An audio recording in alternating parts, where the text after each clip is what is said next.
জায়গাটা হলো নয়াপাড়া গীতা ভবনের পাশে ধর্মনগর। যাকে আটক করা হয়েছে তার নাম জবরুল হক, বাড়ি হাকিমগঞ্জ পাতারকান্দি। যে মালগুলি সে ধরে আছে সেই মালগুলি হলো ইয়াবা ট্যাবলেট, টোটাল 10,000 ইয়াবা ট্যাবলেট পাওয়া গেছে, একটা থোর গাড়ি এবং একটা পালসার বাইক সিজ করা হয়েছে। ধর্মনগর থানা থেকে এনডিপিএসে কেস রেজিস্ট্রেশন করা হয়েছে। কতটা মাল দেওয়া হয়েছে? 10,000 ইয়াবা ট্যাবলেট। কালো বাজার মূল্য কোথায়? কালো বাজার মূল্য প্রায় 50 টাকা। একজন পালিয়ে যায়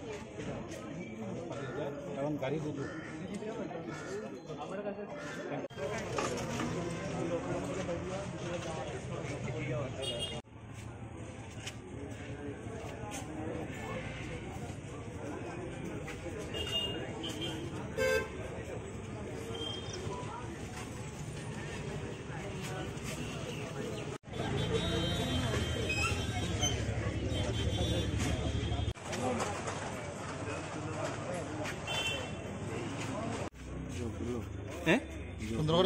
না কইতে কই লইয়া যাইতে আসলা গাড়িটা?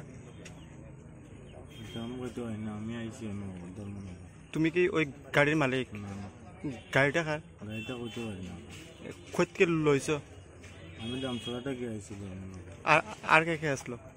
আর দুইজন আসলো, তারা আবার গেছিল। তুমি কি ওই ওই গাড়ি চালাইতেছিলা? না না, আমার বাইক আসলো। বাইক